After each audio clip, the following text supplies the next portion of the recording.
Today, I'm going to answer this question. Where is process in digital business? The answer is very simple. It's everywhere.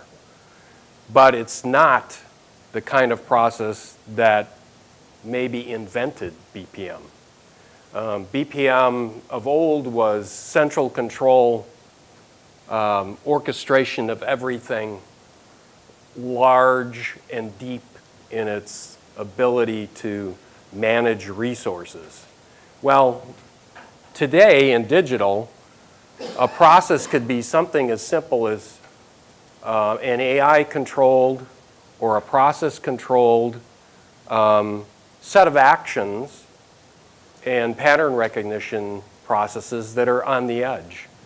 So there's a lot of things in the middle between this central control and this distributed edge, large scale versus small scale. There's a lot in the middle.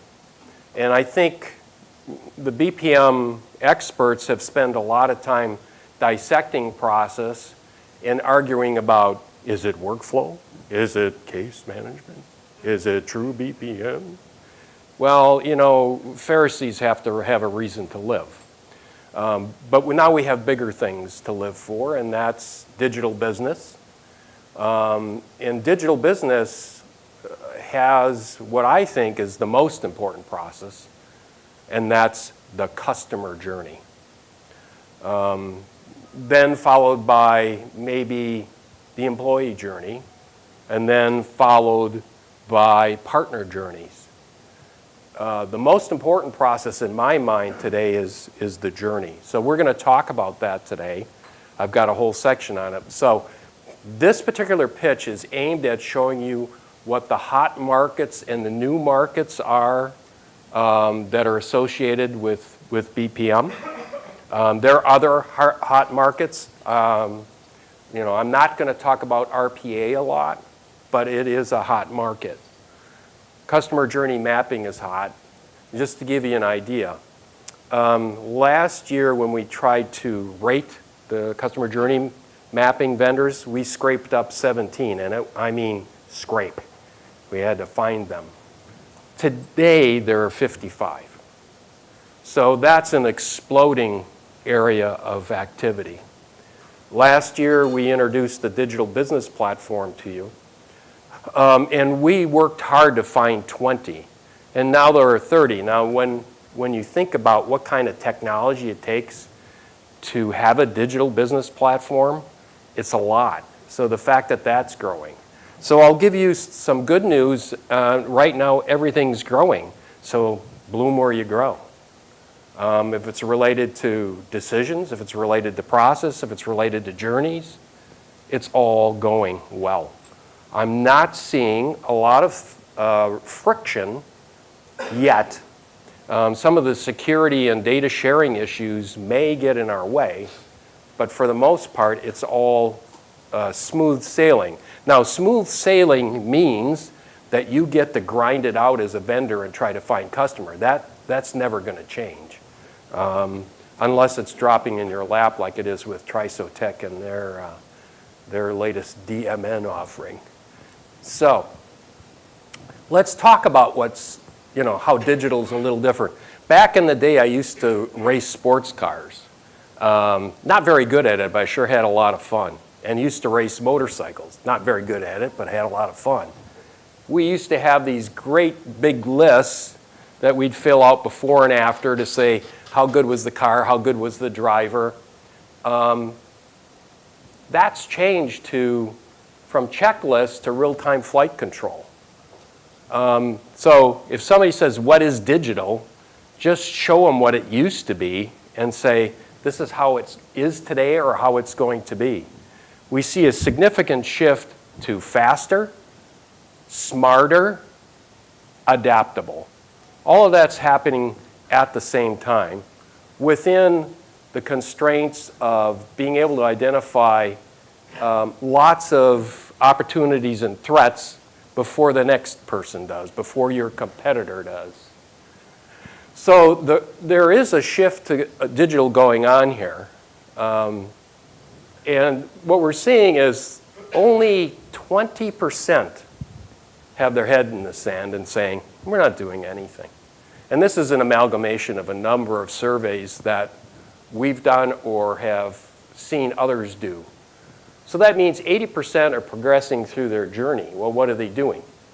Well, about 20% are actually working on plans, but 60% are trying to drive through the digital journey.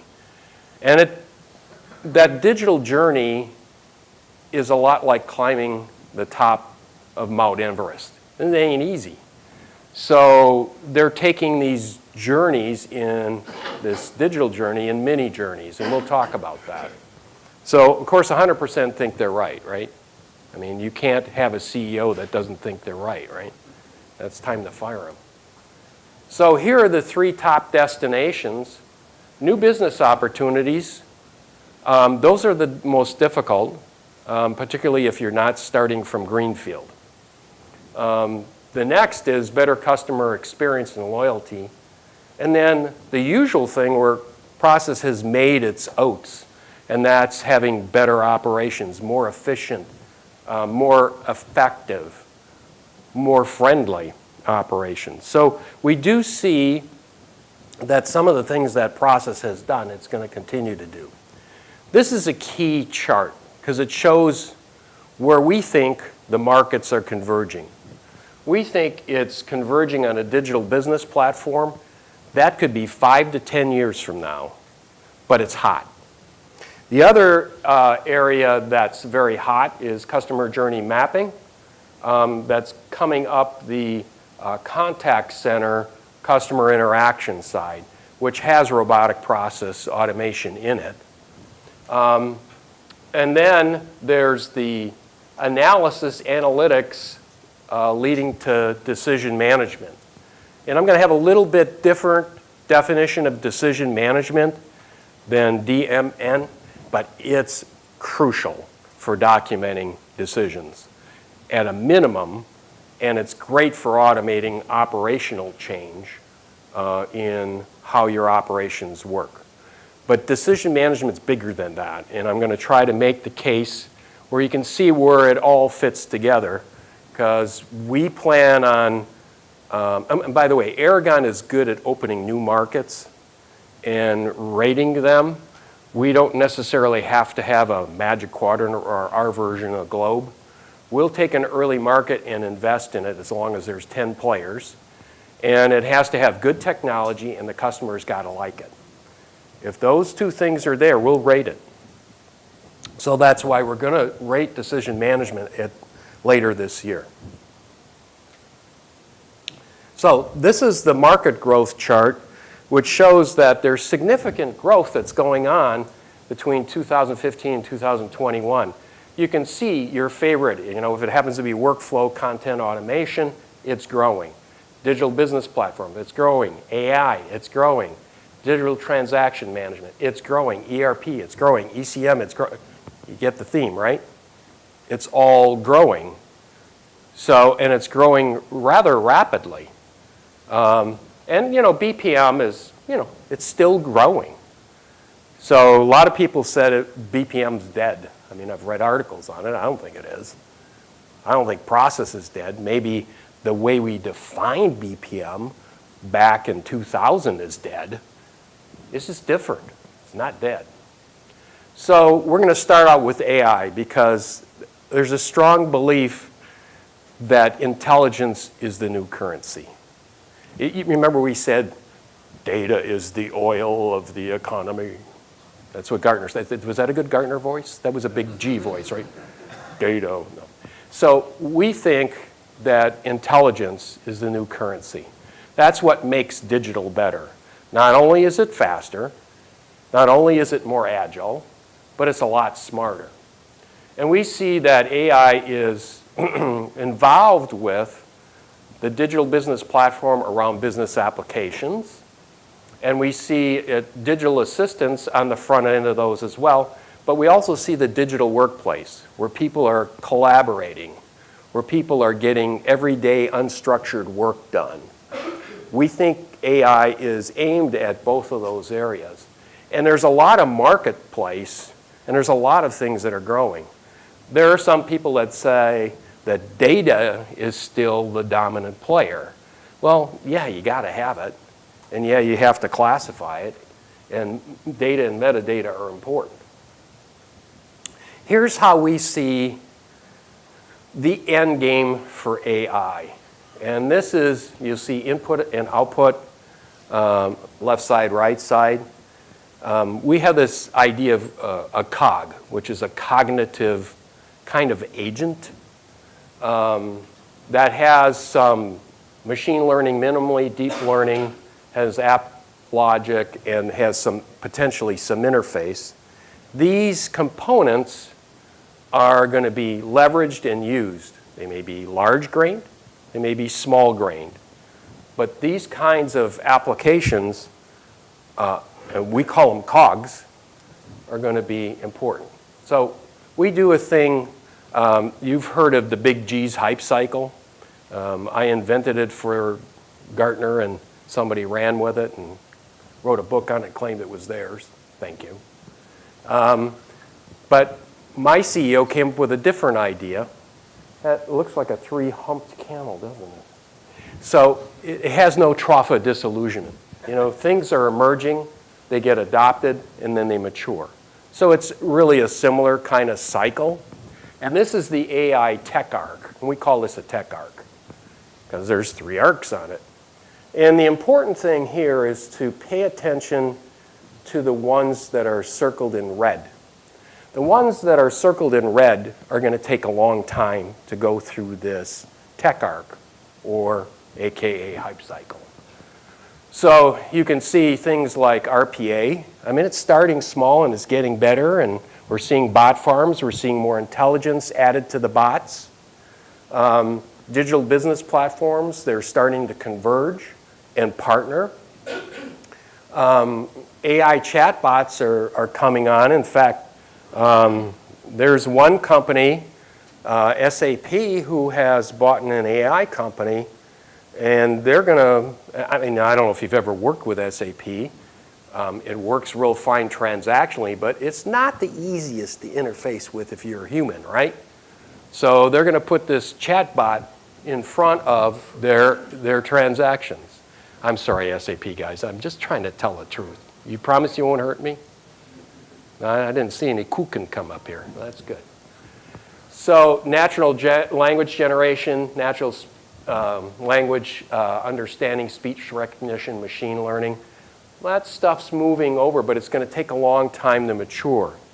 So we hired a person that covers AI, and that's all he does.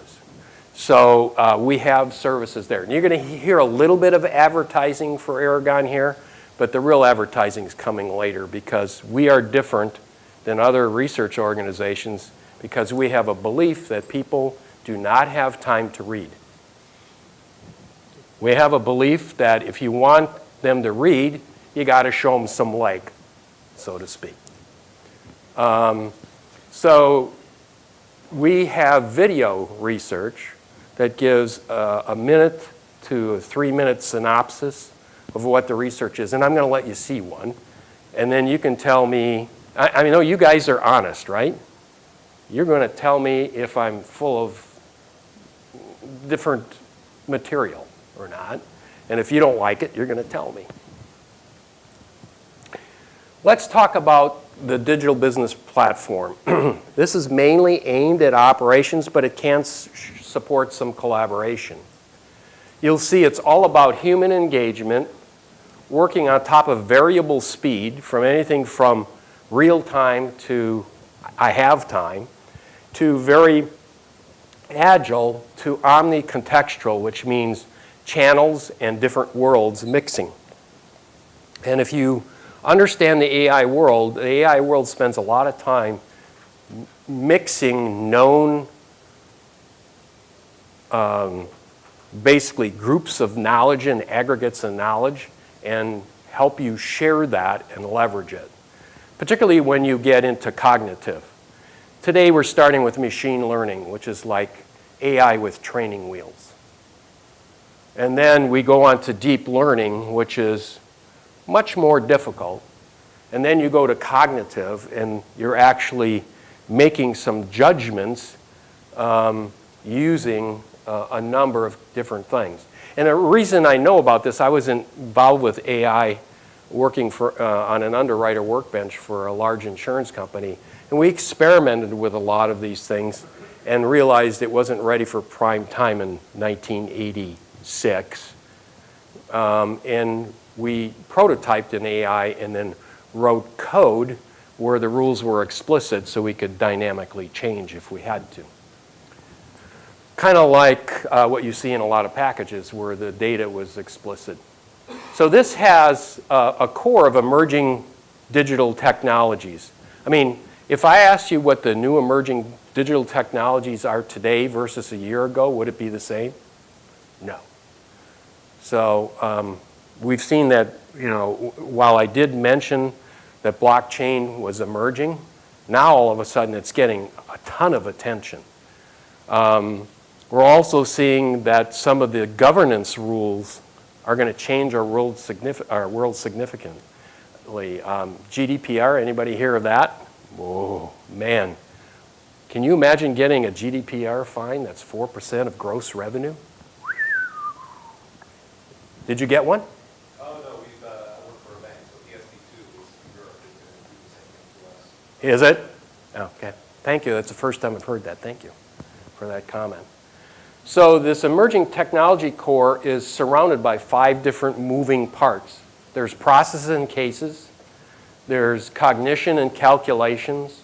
There's data systems integration. And in here, that's where the development environment is. So the idea of low-code development is there. Machines and sensors and business applications. And not all business applications have to be these large chunks. They can be smaller chunks. Even BAPIs. There's a couple of useful BAPIs, aren't there? Like, what, 150,000? Something like that. So around this, and one of the subtle missing pieces, and I haven't seen anybody in the industry tackle this, and it's the idea of having a digital identifier, a digital identification for every key person, every key resource. It isn't there yet, and we definitely need it. Digital identity is one of the things that's going to solve the security issues. Now, I'm not going out and getting a tattoo of a laser stripe so they can identify me on my hand or forehead yet, but someday we will have something like that. Some people say it's the phone. Not sure. Now, these digital business platforms are evolving. And we just took basically what we think the key DNA pieces are, interface, IO2, AOI, and we used one area that we're close to, and that's service, and then process. And you can see that this is evolving over time.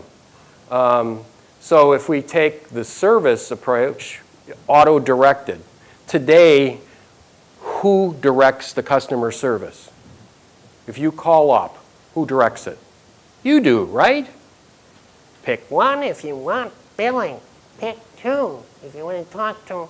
And I'm screaming customer service, 00, #0.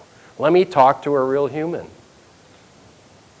So we're going to go to more auto-directed, then we'll do voice response, and then we're going to do software bots that are going to help us. And that's where SAP is going to put some bots in front of there, and they'll be helpful. So you can see that this is wiring up and spooling up. Ooh, what did I hit? I hit the wrong thing. Fat thumb. So we think going to digital is like ascending Everest. Now, I was a climber, and I was going to try to do Everest in my younger days. Now it's totally laughable with my wonderful girlish figure. But I read what things could happen to you, and I chickened out, particularly when you get into low oxygen climbing, and when you get into ice climbing, and you get into ladder climbing. But Those are all different sciences, by the way. Scary stuff. Well, and by the way, digital is scary to people. So what they're doing is they're doing mini journeys. They're going to base camp 1, or they're going to base camp 2. And we have identified 10 mini journeys where customers have been very successful, gotten benefits, and built something to live another day so that they could move. So this is where if everything goes well, we're going to have a video that shows these journeys for you. Roll it, Johnny.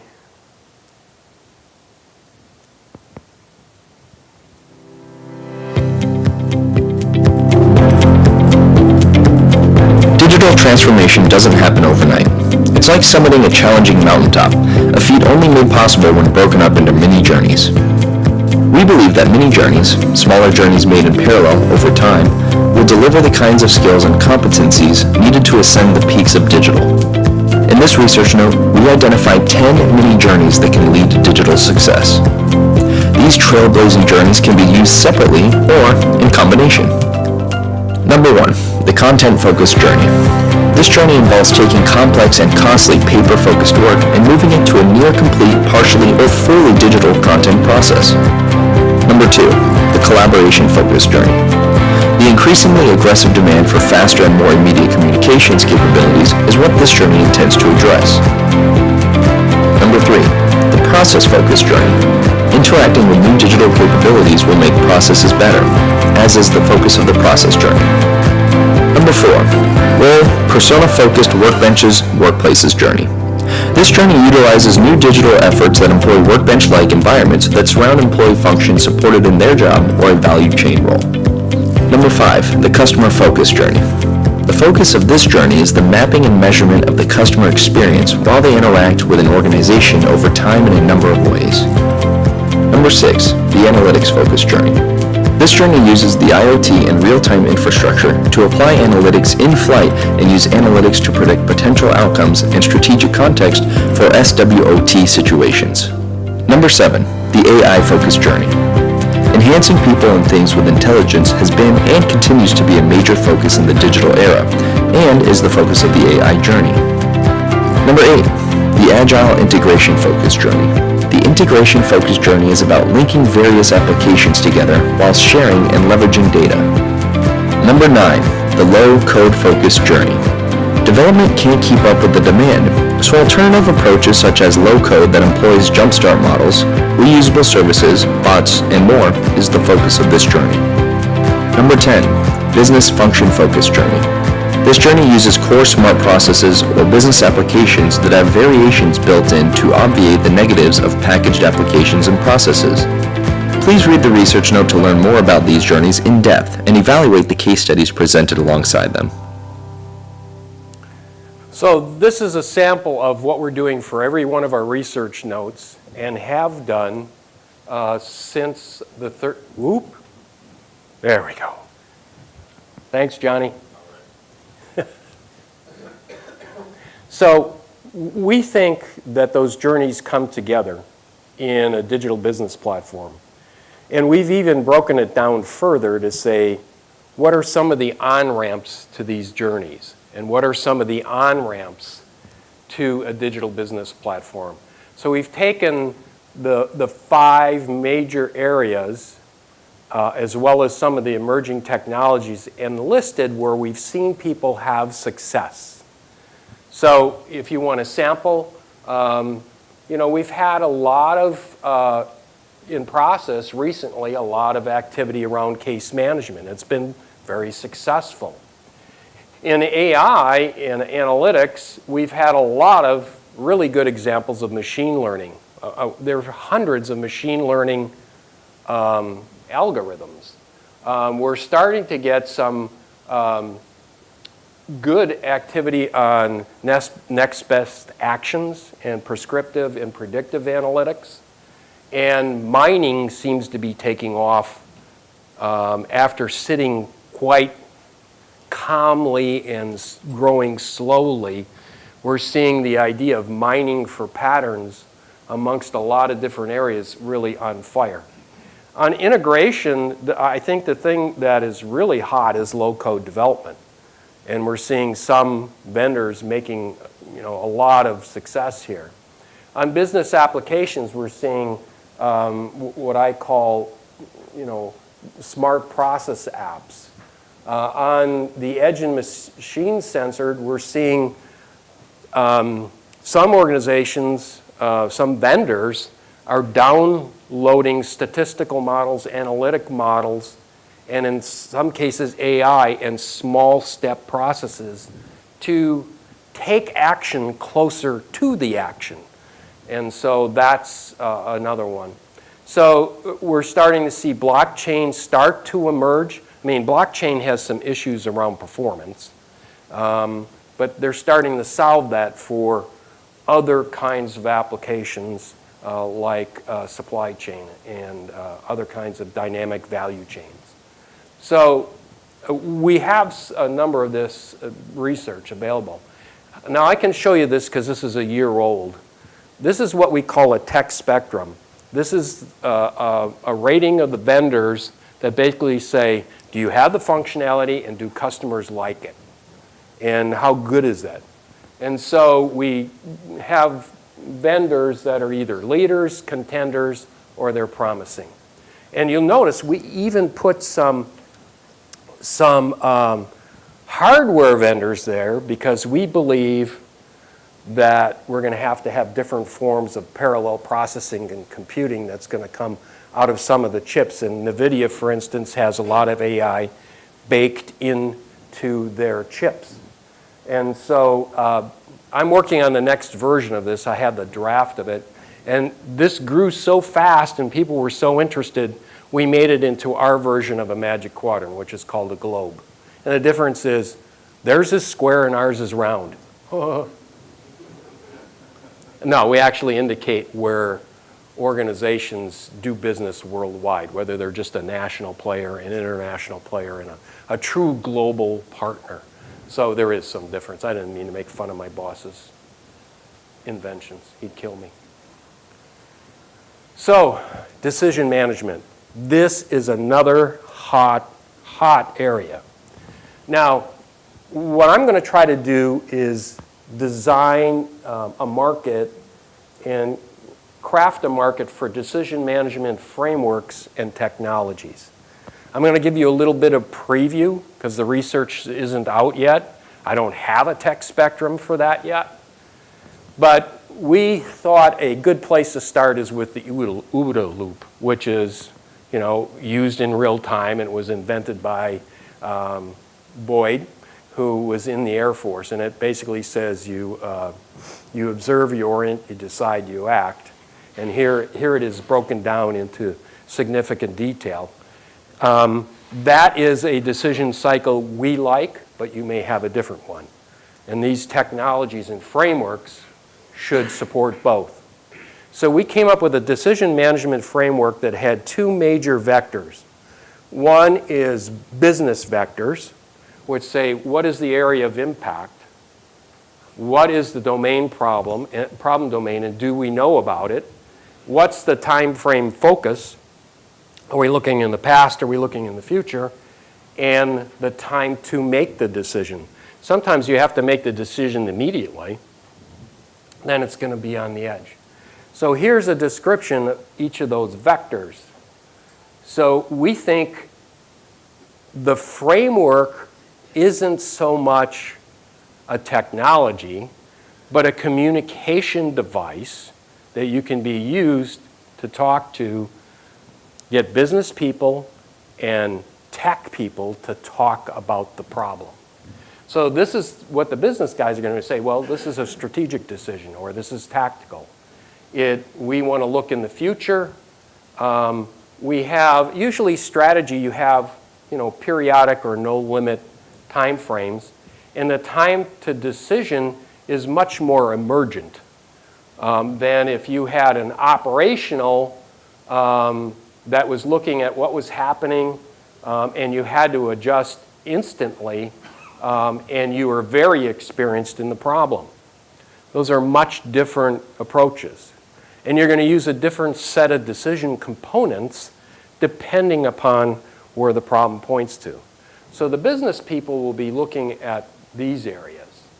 There's also the decision management framework has technical dimensions, and it'll have technology that will have a catalog, a search capability, the ability to configure and promote change. So you can see that in a mini basis if you change a DMN model, and you can have it automatically affect a rule engine or some explicit rule or some data parameter. So what's important for the technical side is what decision components am I going to use? Where is my control points? What are my data sources? And what's my change response? So this is a little bit more dicey because it's technical, right? So it has more moving parts. So if you take a look at the components, the base are rules and policies. And it's a continuum that goes all the way up to cognitive. So these are high level of sophistication. Rules in and of themselves are not that sophisticated. You can code them in programming, right? Can't be that sophisticated. You link them together. And then there's complexity of data sources. We have so many new kinds of data sources now. You know, it's fast data, it's big data, it's ontologies, it's graph data. It's, you know, we have lots of different kinds of data sources that are moving at different speeds that we have to integrate. Then we have speed of change response. Are these established rules and algorithms that you go in and change? Is it low code where you can maybe gen or change something?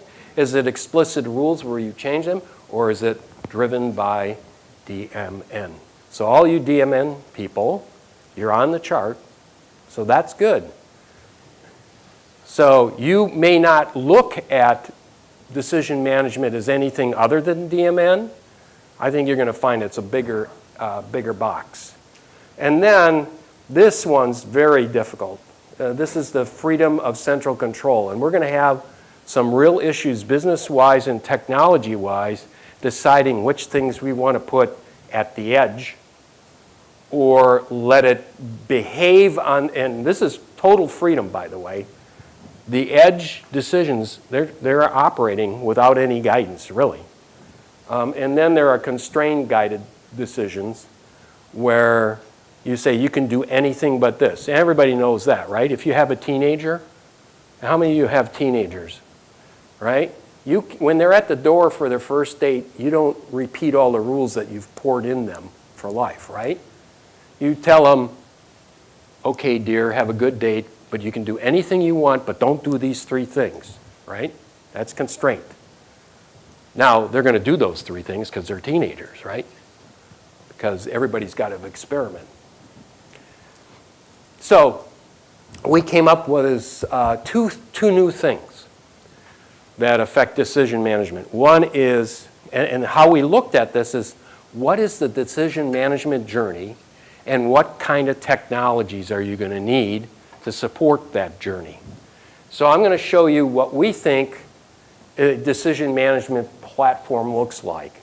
And by the way, this is still, I mean, if we're talking about, you know, gas, liquid, solid, this is semi-solid, and we're still working on this. So, but I thought I'd show it to you anyhow.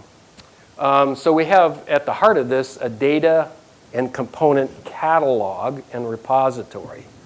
And I wanted to use words that people probably would recognize. And by the way, I haven't found a complete one of those yet. Though the SAP people would say their metadata is strong enough. And what it does is it has description, either description or pointers. So this is really strong metadata. Search mechanisms, selection support, assembly support, and change mechanism pointers or actual pieces.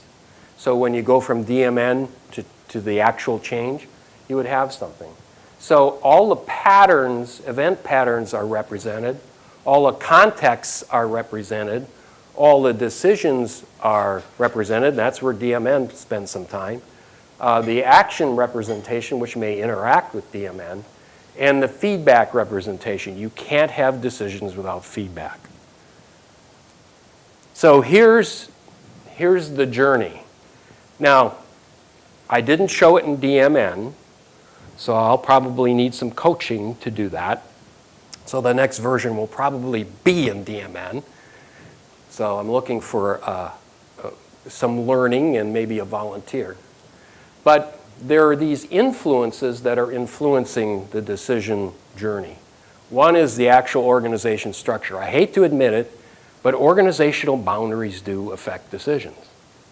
Particularly, so if you're Walmart and you're a little dog that deals with a Walmart, where you are in that chain, if you're the tail trying to wag the dog, good luck, right? So the idea of organizational structure is important. Having a decision management framework that communicates what kind of decision you're doing is important. And the most important, your desired outcomes. What are your goals? Are they simple? Are they complex? Are they flat? So there's two ways to start this. One is to mine data. And if you talk to some people, they believe that you have to go to the data first.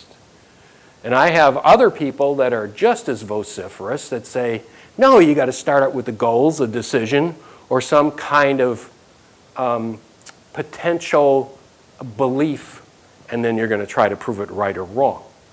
So either way, whether you're mining patterns or data, or you're trying to be proactive, and that's why people like to look at data, because they're trying to be proactive, or you're reactive and sensing patterns, or you just have an idea. Next thing you do is you try to find whether the patterns are of interest. I mean, there's a lot of patterns going on in big and fast data that you don't care about, or maybe you ought to. And in the case if you say, no, I'm not interested, maybe you need to evaluate for black swans. Maybe you need to update your SWOTs, strengths, weaknesses, opportunities, and threats. I worked for one company that had 130 SWOT scenarios. And they were absolutely paranoid because they were a company that was taking risks. So they wanted to know if there were black swans out there. So they'll spend more time evaluating those no patterns of interest. And by the way, you can loop through this at any time, loop back, loop forward, go back and forth, even though I show it as a progression. Are the contexts known? Well, maybe it's a context you know nothing about. Then you're going to have to assemble and build context and get knowledge. Are the decisions known? Have we been down this path before, or have we not? Well, if we haven't, maybe we need to assemble a new decision. Are there actions available that we want to live with, that we won't get thrown in governance jail? And then you take actions, you collect and mine feedback, you log the decision journey, and you mine that journey so that you learn how to make better journeys. Now, DMN says I know all of it now, pretty much. But there are some situations where you may not. And I think it's great for operational decisions, but there's a lot of other decisions that are going on in an organization. And there's no real way to talk about them. I worked in an area that did BI and support for end users for BI, and we had a hard time to get them to articulate what they wanted. So then we just let them at the data, and of course they brought the machine down. So that's a new hot area. The other hot area is customer journeys.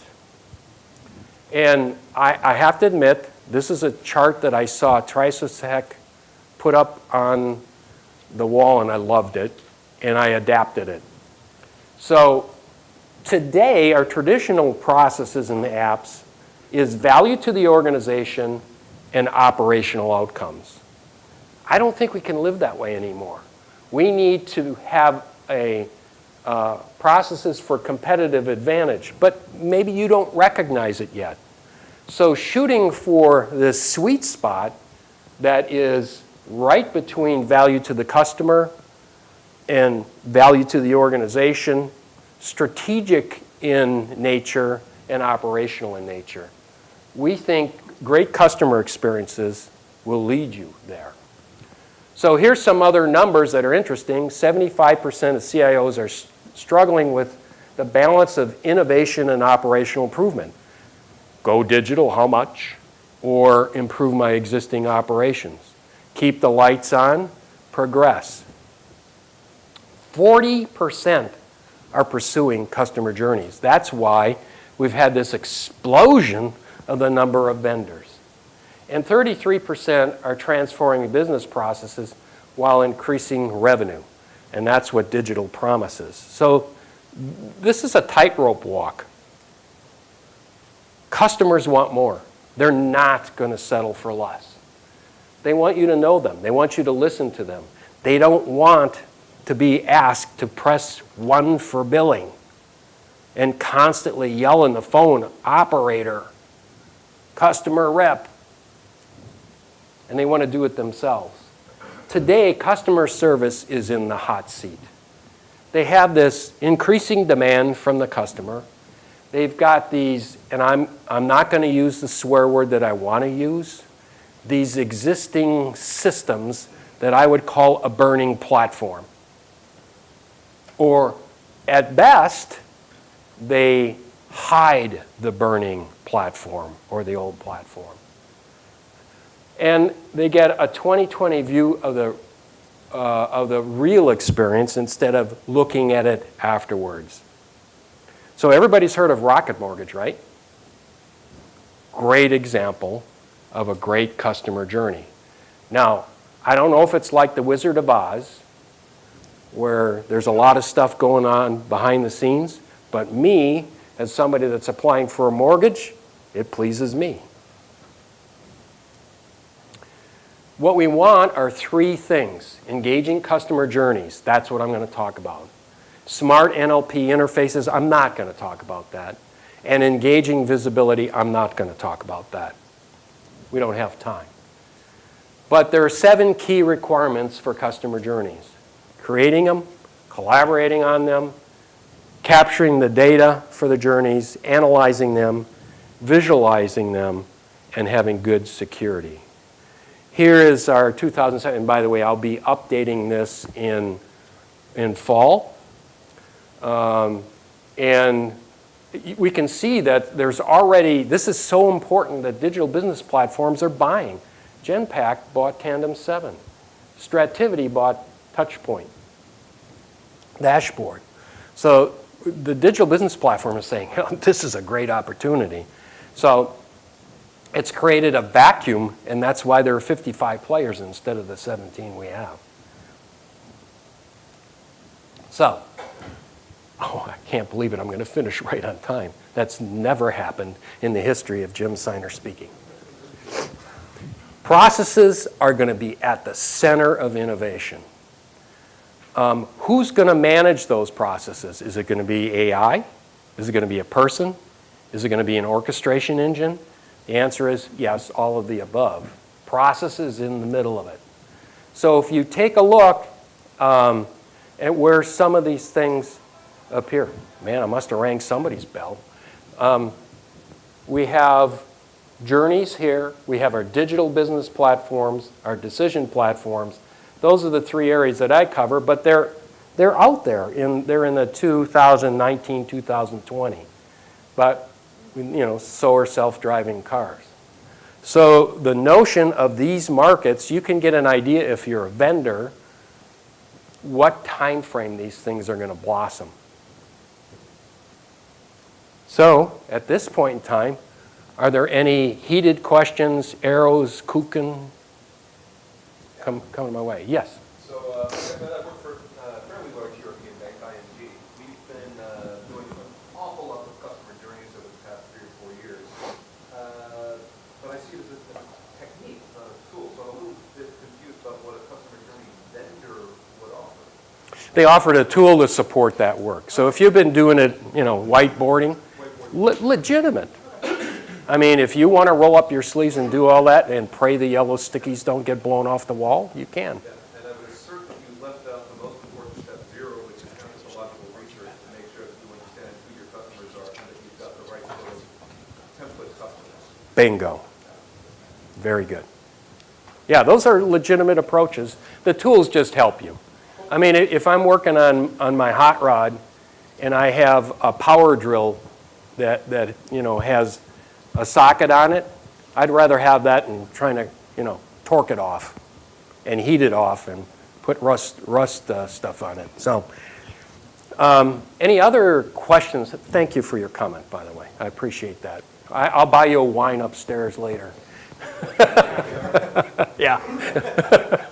Yes. So Jim, it seems like there's a parallel now seeing a shift from more away from a focus on efficiency. We dropped to 3 and we want to more about that. We're seeing it shifting away from value streams as being a kind of efficiency-based, inward-looking mechanism for understanding what the organization is doing to now customer journey maps as a way of externalizing the perspective. Are these all bound together? Are we moving on? Yeah, we're doing all of them. The fact that it's 1, 2, 3 is my fault because, you know, I had to put them in an order. They're all happening simultaneously. And it's hard to say which is happening first. Some people say, hey, I want to start out with a brand new model. Others say, hey, I'm not going to live to face tomorrow unless I get operational efficiency right now so I can convince my boss I'm not bat blank crazy. You fill in the blank. So you need all of them eventually. Now the question is, do you take them on all at once? Most of the companies I know are doing all of them. Are they using the same team? Not always. Customer journey mapping as an artifact, as a discipline, seems to be in a sentence. I'm wondering if it's coming at the cost of perhaps other older artifacts and techniques for self-understanding of their business. Yeah, there are other things that you're pulling out your old Delphi techniques. You're pulling out, you know, the sergeant of arms. I mean, there are things that you used to use in running meetings that help you in doing. I mean, this guy probably knows he's done more journeys than I have. Yeah, I was just going to say, one of the things you do as you go through this customer journey map, you're thinking about the emotions of the customer and who's involved. I'm an enterprise architect, so you're always thinking a few levels deeper, saying, okay, in the real world, what does that mean in terms of the components we need to do and requirements, blah, blah, blah, blah. So it's just a method of organizing how you get down to the brass tacks of the right. This whole outside-in View. shift really spans almost everything we're doing. Yeah, and it doesn't mean you throw all the other things away. It doesn't mean architecture goes away. It doesn't mean that orchestration goes away. It doesn't mean they go away. You have a purpose for them, and they fit better. Instead of starting with them and moving out, you start with what people are experiencing and then smartly apply them. So somebody would say, hey, that goes against architecture principles where you create an architecture. No, you're just mapping it to that architecture that you happen to have. You may point out some missing pieces in your architecture. I don't know if that happened to you. In a lot of ways, when we go through these customer journeys, it shows that, for example, we're doing a lot of stuff with AI, there's a little bit, wait a minute, that doesn't support the kind of decisions we need to do in the interactive process, whether it's something like that, that's something I need to add as a blank to fill in. So you need it all. I mean, basically what we're saying is our world is exploding, right? So, Jim, thank you very much. thank you.